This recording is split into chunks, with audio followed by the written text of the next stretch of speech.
Everyone, welcome back to our channel. In today's video, you are going to see how to delete X drafts tweets.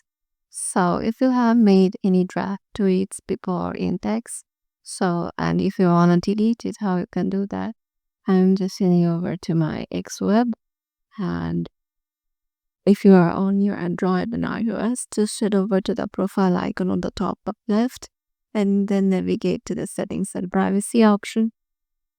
And here you will find the option of your account. If X made any update, you have to go to home, and here you will find this what's happening option. Just head over here, and here if you write anything in here, just go to this plus icon, and once you're there, you will see the option of drafts on top right.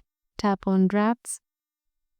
Now, as you can see, I have already made a draft in here, and if I want to delete it, what I can do is just to undo it and then just delete it. So yeah, this is how you can just delete your drafts too. Hope this video helped you out, and we'll see you in the next video.